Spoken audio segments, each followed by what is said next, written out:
Describe the moment that sparked your interest in a career in beauty. Well, I could say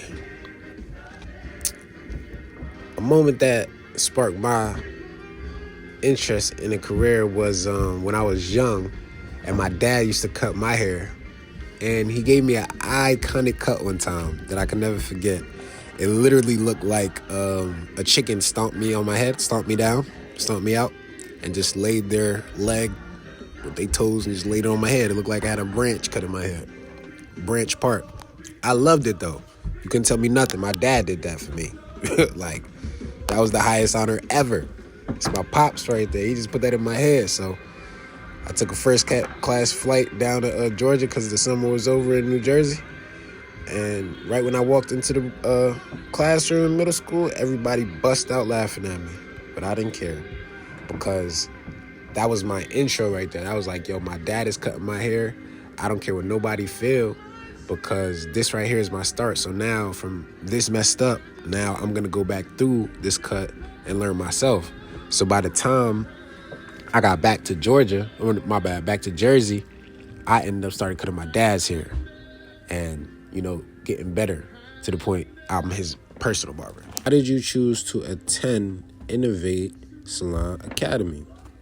Well, I chose to attend Innovate Salon Academy because it was the #1 school in my area for barbering, as I was told by many professionals.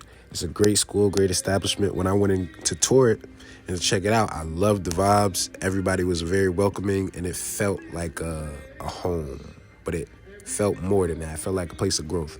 Like it feels like when a seed gets near its proper pot, is an understanding of growth. The last question is, give an example of how you helped transform someone's appearance that complemented their personality and gave them more confidence. Well, I was at a barbershop called Faded in Lindenwold, New Jersey, and it was a day they were having a podcast. And a young boy came in unsuspectedly because the shop is actually closed on Mondays. But when he came in, I got to give him a haircut. And he didn't know what he wanted at first. But he ended up, just going with the taper, low ball fade taper. At first, he didn't even know what it was called. But I seen it on his head already, so I understood. I gave him a consultation. We vibed out. And he was loving the haircut so much, he just zoned out in the mirror. And just told me, man, he just started smiling. And told me, man, this is the best cut he had. He wanted to make sure he come back. He really, really thanked me. He shook my hand more than 3 times. And I think he was about to give me a hug almost. Definitely embraced him.